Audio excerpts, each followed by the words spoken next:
Espace TV, le 22h.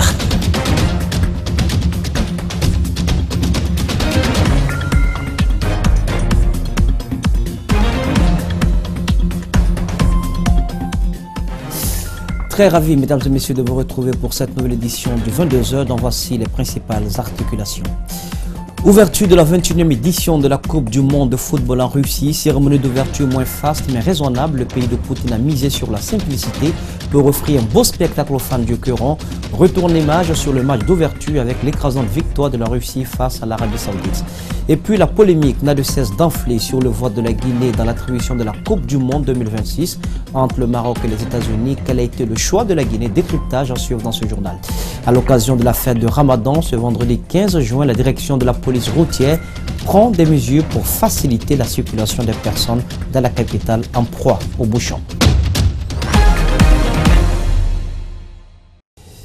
C'est par une cérémonie moins faste et empreinte de modération que la 21e édition de la Coupe du Monde de football s'est ouverte ce jeudi à Moscou. Les grands décideurs du monde étaient présents, y compris les leaders régionaux, à l'image du Premier ministre libanais, le président rwandais, mais aussi, entre autres, le président de l'Assemblée populaire suprême nord-coréenne et le prince héritier d'Arabie Saoudite, Mohamed Ben Salman.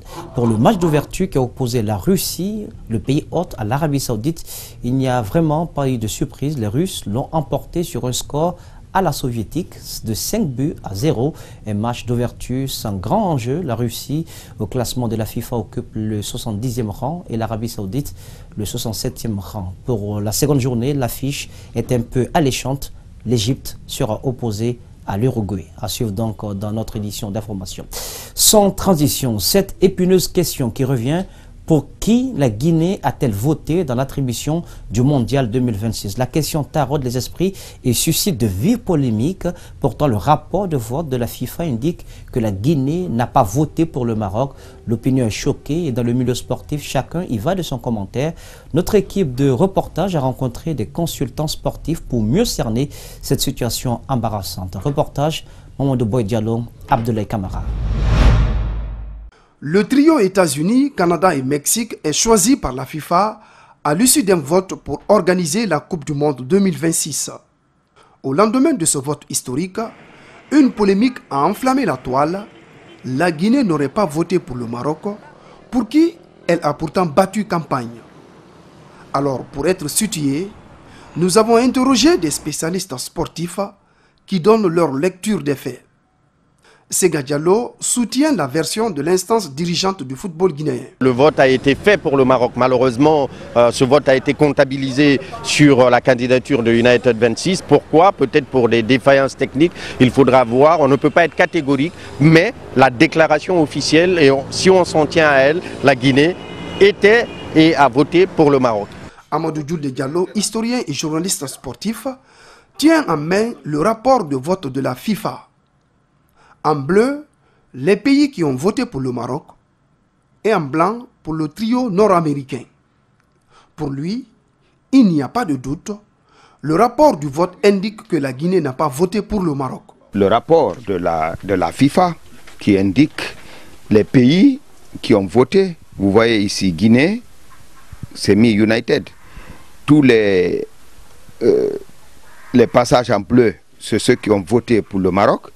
Et les autres passages que vous voyez clairs, c'est ceux qui ont voté pour United. Ça, c'est le document sorti par la FIFA après l'élection. L'affaire fait grand bruit à tel point que le président de la Fédération guinéenne de football, Antonio Soare, est sorti de son silence, affirmant que la Guinée a bel et bien choisi le Maroc. Mais plus loin, il met en avant une défaillance technique. Cette sortie ne rassure pas l'opinion publique. Qu'en est-il réellement? Il faudra faire l'audit du dispositif technique pour que l'on puisse avoir une idée exacte de ce qui s'est passé. La thèse d'une défaillance technique ne colle pas, estime le président de l'association des journalistes sportifs africains. La technique est la thèse, mais je n'y crois pas trop. Je n'y crois pas trop parce qu'on a envoyé des mails à tout le monde pour expliquer le nouveau modèle de vote. Quoi qu'il en soit, le Maroc perd pour la 5e fois l'espoir d'organiser la fête mondiale du ballon rond. Ils sont 5 pays africains qui vont représenter l'Afrique au mondial en Russie. Il s'agit du Sénégal, de l'Égypte, de la Tunisie, du Maroc et du Nigeria. Quelles sont les chances de ces pays dans cette compétition de haut niveau? Sega Diallo donne son point de vue au micro de Mamadou Boy Diallo et d'Abdoulaye Kamara. Je pense que cette Coupe du Monde va nous permettre de vivre une autre ère. Il y a des équipes qui ont réellement des chances de pouvoir passer le premier tour. Le Sénégal a des chances.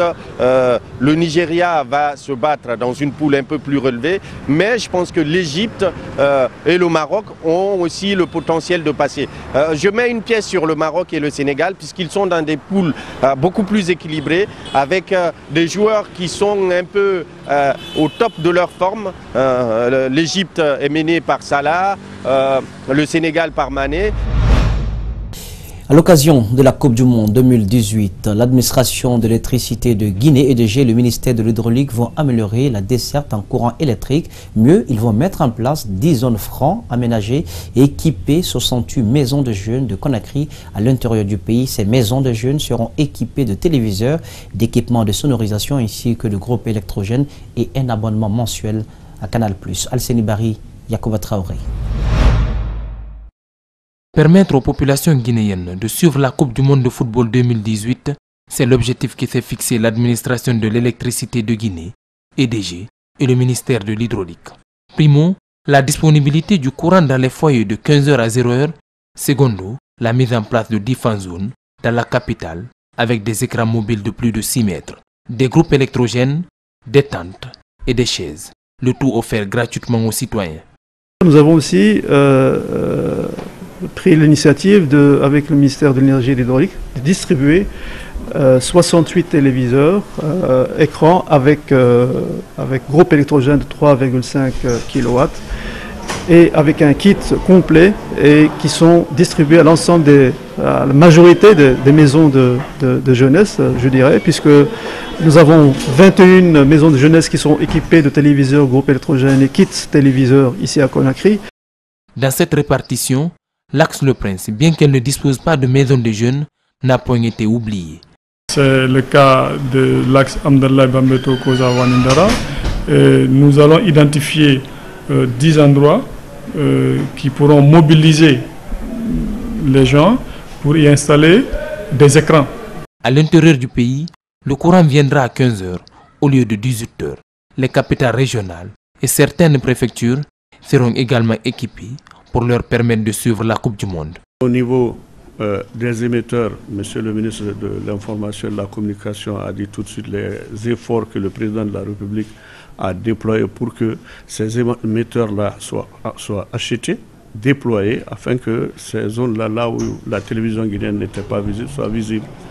Il y a StarTime aussi qui a déployé des points ou bien des kits aussi, en mettant bien sûr des écrans géants avec des panneaux solaires pour que les jeunes des zones rurales puissent bénéficier de ce grand événement mondial du football. Des pannes ne sont pas à exclure, explique le ministre Talibi Silla. Il indique par ailleurs que des dispositions seront vite prises. Des partenaires comme UMS et StarTimes accompagnent le département de l'énergie dans cette initiative, première du genre en Guinée. Sur un tout autre plan, les greffiers grévistes tiennent tête au ministre de la Justice Garde des Sceaux, Cheikh Sako. Ils ont tenu ce jeudi une assemblée générale extraordinaire au tribunal de première instance de Mafanko. La poursuite du mot d'ordre de grève déclenché depuis le 8 juin dernier est la principale information de cette réunion. Tamba Wendeno est l'un d'entre eux. Il est au micro de Malik Sangiana Kamara. La grève reste continuelle. Donc le mot d'ordre de grève sera suivi par tous les greffiers. Et nous demandons aux greffiers de rester à la maison jusqu'à nouvel ordre, jusqu'à ce que les points de revendication soient totalement satisfaits par les autorités. Les négociations ne peuvent pas avoir lieu tant que nous sommes suspendus. Donc nous subordonnons la poursuite de toute négociation par la levée de la suspension des 5 greffiers signataires de l'avis de grève qui ont été illégalement suspendus par le ministre de la Justice. La fête de Ramadan, c'est pour ce vendredi et déjà tout le monde s'attelle aux préparatifs. Les automobilistes, les piétons, chacun part au plus pressé. Du coup, les bouchons naissent sur les grandes voies. Les principaux axes qui mènent à Kaloum connaissent des stationnements anarchiques, des gros porteurs et des camions-citernes. Pour trouver une solution à cette problématique, la Direction nationale de la police routière et les acteurs intervenants dans la sécurité routière ont tenu une réunion ce jeudi au ministère de la Sécurité. Malexien Gana Camara nous signe ce compte-rendu.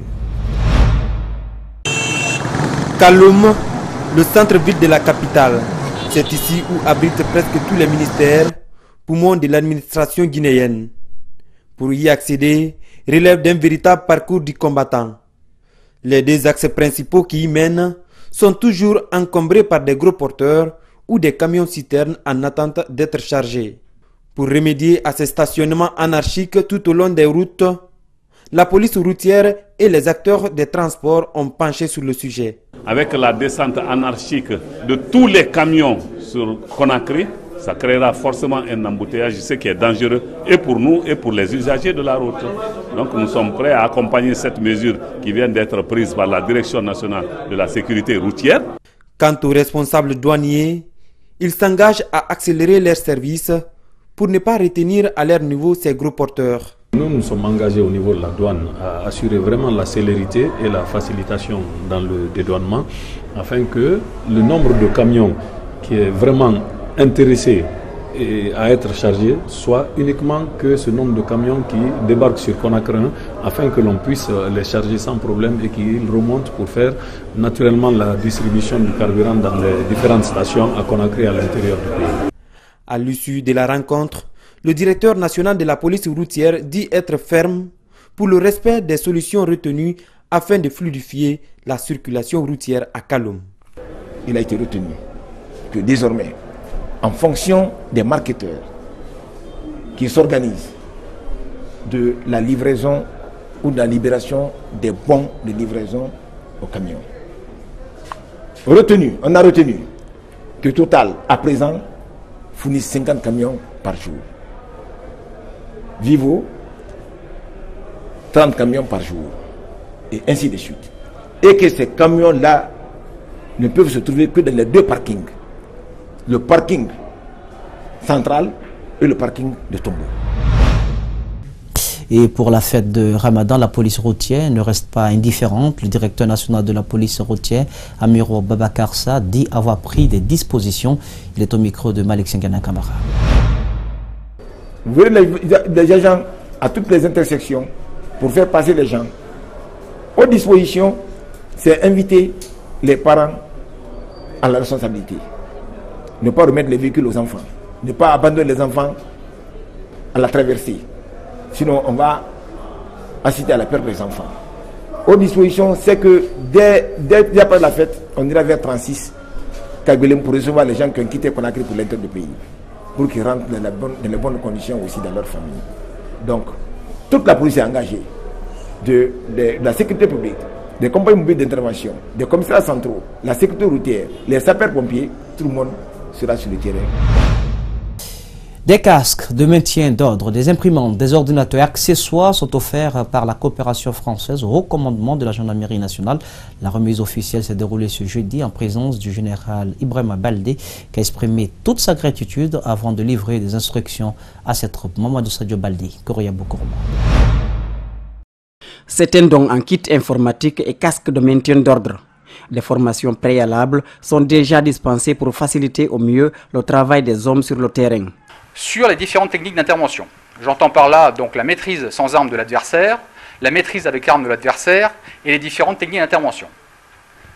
À mon avis, et je pense aussi à celui du général, l'intervention professionnelle, c'est l'avenir de la gendarmerie. Pourquoi? Parce que, tout simplement, ces différentes techniques-là doivent être acquises par l'ensemble des personnels de telle manière à générer une dynamique particulière, mais aussi maîtriser l'intervention des militaires sur le terrain, pour le bien des militaires, mais également pour le bien des citoyens. Depuis 2010, la coopération française apporte une série de formations à la gendarmerie guinéenne. La gendarmerie mobile, maillon essentiel, est au centre de toutes les interventions. D'une part, elle s'occupe exclusivement du maintien et du rétablissement de l'ordre public. Elle participe à la défense opérationnelle du territoire. Elle supporte tout ce qui est activité ou action au niveau de la gendarmerie territoriale. La lutte contre le trafic de façon générale, la lutte contre l'appui à la gendarmerie maritime, l'appui à la gendarmerie des transports aériens, à la gendarmerie de l'environnement et que sais-je encore.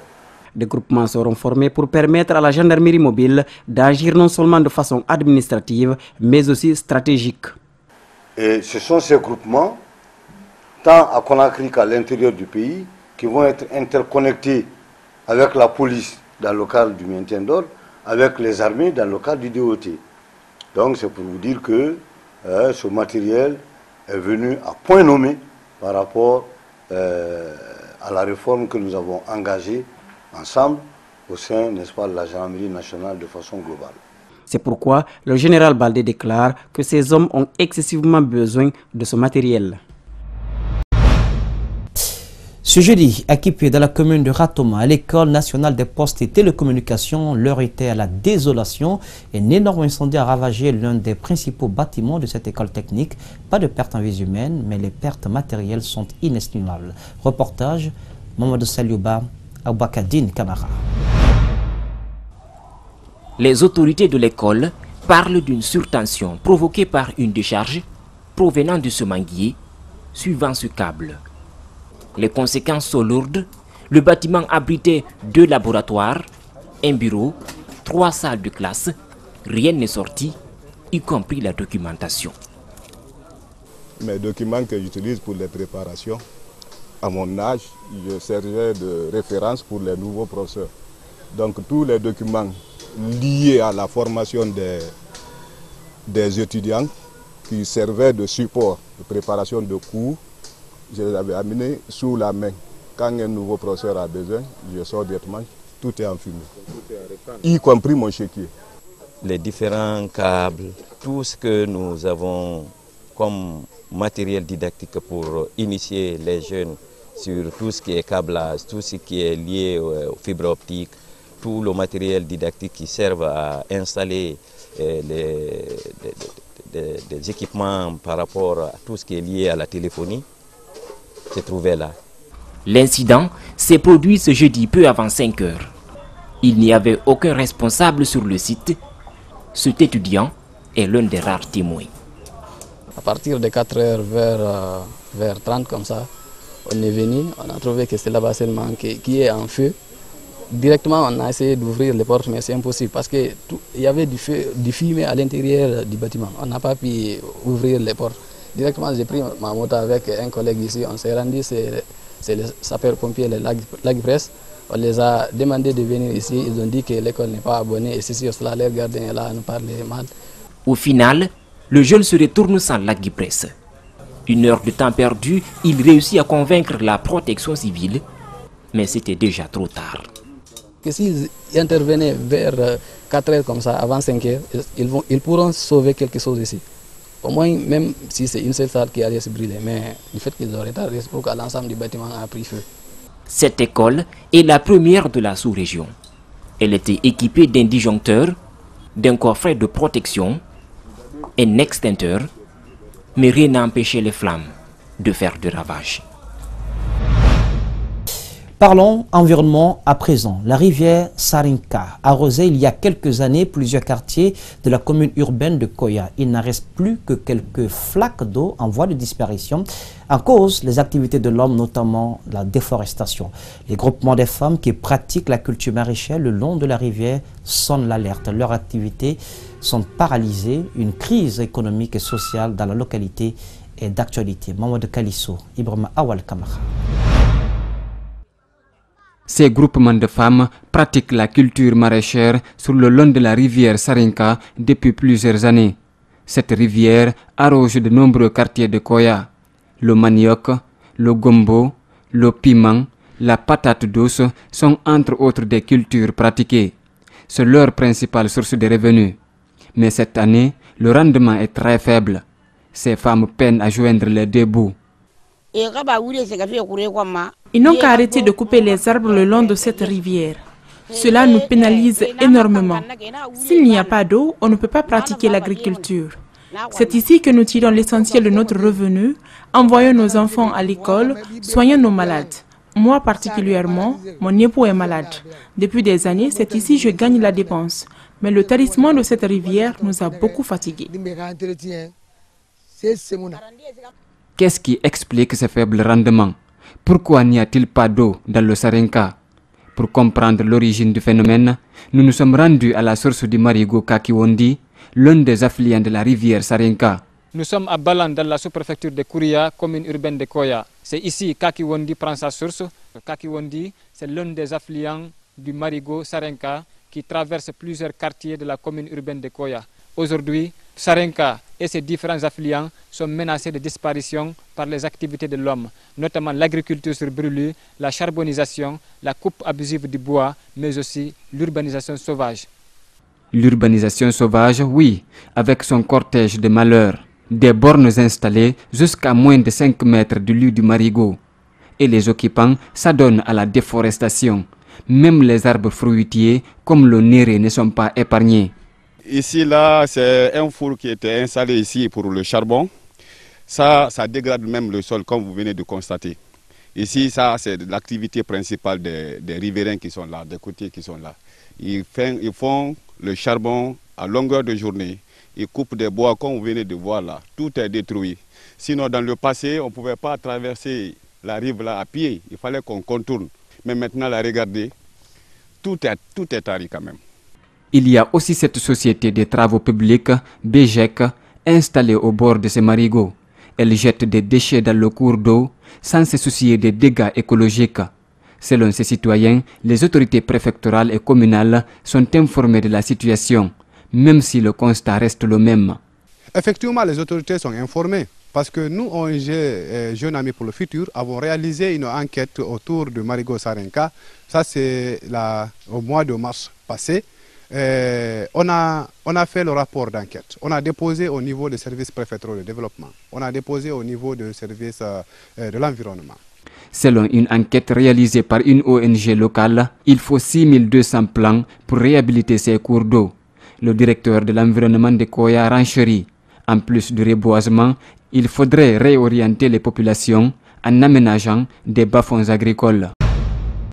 Les personnes atteintes d'albinisme ont effectué lundi dernier en grand nombre le déplacement sur Fria. Sur invitation du religieux Mokhtar Ahmed Doumbouya, ils ont pu célébrer dans l'allégresse la journée de l'albinisme en Guinée. Mohamed Valek-Touré nous signe ce reportage. C'est une journée qui donne l'opportunité aux uns et aux autres de faire le constat sur la marginalisation des albinos dans l'instance de prise de décision. Une journée totalement prise en charge par le religieux Mokhtar Doumbouya pour des albinos avec pour thème « Faisons briller notre lumière sur le monde ». Nous les Guinéens, on doit être très heureux, l'État doit être très heureux, les bailleurs doivent être très heureux du fait que cette association des albinos, cette année, ils ont vraiment consolidé une prière divine pour la paix à notre pays et pour la paix aussi à leur volonté. Et ça, c'est une occasion, lorsque vraiment ils sont venus, non seulement me choisir comme leur père, et à part de cela, que de faire une prière divine pour le pays et pour eux-mêmes, et je sais que le bon Dieu viendra au secours. Une occasion pour les victimes albinos de revenir sur les difficultés auxquelles elles sont confrontées dans leur quotidien. La journée, ce n'est pas la fête seulement, c'est de donner une large information sur l'albinisme, et comment se protéger, et comment prendre des mesures s'il y a des problèmes. Vous savez, nous, on est victime de comment dire, le soleil, c'est notre premier ennemi. La journée vise à sensibiliser et faire des plaidoyers en faveur des causes des groupes vulnérables. L'initiateur de l'événement, Afria, après son pèlerinage à la Mecque, dit avoir largement consolidé sa foi musulmane par des prières et bénédictions pour ses albinos et l'instauration de la paix en Guinée. La journée de l'albinisme mérite d'être perpétuée, affirme-t-il. Un albinos, ce n'est pas un mendiant. Un albinos doit être entretenu. Un albinos vraiment doit avoir un enfant qui est vraiment suivi à l'école. On doit les suivre. Et je crois que la prière divine que nous avons faite cette année pour la paix de notre pays et pour le développement de leur association, c'est donc aujourd'hui aussi, je suis un membre père et franchement, on invite les médias de les accompagner. Cet événement organisé en faveur des albinos a connu la présence de nombreuses femmes musulmanes des différents quartiers de Conakry. Dans le même sillage, les prières nocturnes dans les mosquées se sont achevées hier à Conakry. Le cabinet Eventus Guinée a mis cette occasion à profit pour procéder à des séries de sensibilisation dans le cadre du changement de comportement Ramadan et civisme. C'est le message que porte ce cabinet de consultance qui s'investit aussi dans les activités citoyennes. Makiso, Ibrahima Sori, Kamara. Ce sont les 10 derniers jours du mois de Ramadan qui sont ciblés pour passer le message de paix et la cohésion sociale dans plusieurs mosquées, notamment Hamdallah Rond-Point, Sangoya Rond-Point, Bonfi Port, Bonfi Centre, Koronti, Tombo et Herma Kono. Ici à Hamdallah, une grande partie du sermon de l'imam met l'accent sur la lutte contre la division ethnique.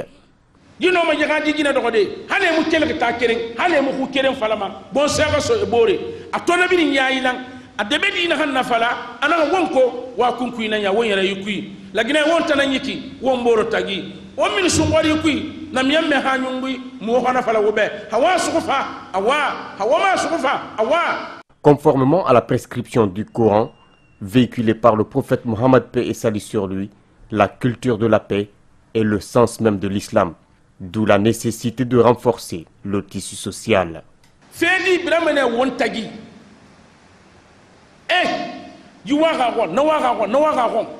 na fentemu nyama dinga borora wo boroga foko kana wo ka tarabon kana wo ga de milliards se khori na kan ti ka wa tara to fanye mginde kuni to ngara tara amara wo ga woto ni siga station isande to ngoma den daga wo siga wote dinara anun na miyam mesa yungu na kan sa muslimi amega wobe ntambara siga mbara khaira ma dogo kam ma dogo. Eventus Guinée a dans cette mission fait un geste qui est bien apprécié par les récipiendaires. Nous remercions Eventus Guinée qui nous a dotés d'un grand lot d'eau, de sachets de plus de 100 sachets d'eau, de café, de sucre, de gilets,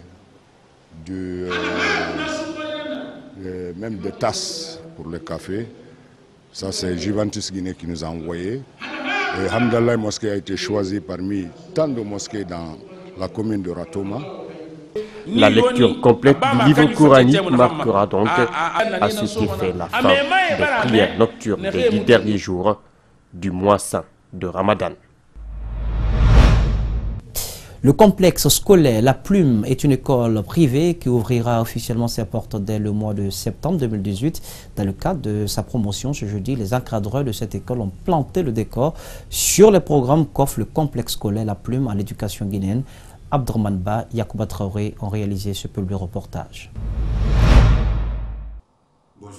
Équipé d'outils modernes, le complexe scolaire La Plume est construit dans le but d'apporter un enseignement de qualité aux élèves guinéens. Avec des salles climatisées, une salle d'informatique, une bibliothèque déjà équipée, une infirmerie et un laboratoire, ce temple du savoir va mettre les élèves dans toutes les conditions requises pour être les élites de demain. Nous avons prévu ici, n'est-ce pas, un enseignement avec le français, l'anglais et l'arabe. Chez nous ici, dès la première année, les élèves qui sont inscrits ici peuvent commencer l'informatique. Située entre l'école primaire de Solo Primo et la direction communale de la santé de Ratoma, La Plume est une école privée dotée de caméras de surveillance dans le but de prioriser la sécurité des élèves et des enseignants, mais aussi la rigueur pour une meilleure discipline. Les caméras de surveillance sont là pour la sécurité de l'école, des élèves et du personnel enseignant. Nous pensons à la sécurité. Ça, c'est la priorité des priorités. Après un brillant parcours à l'étranger, le fondateur de cette école a décidé de se mettre au service de l'éducation guinéenne. Une ambition qu'il compte mettre en pratique à travers l'application stricte des règlements intérieurs de son établissement. Autant que les professeurs, les enseignants sont soumis à un test pour leur recrutement ici, autant que tous les élèves seront soumis ici à un test d'accueil.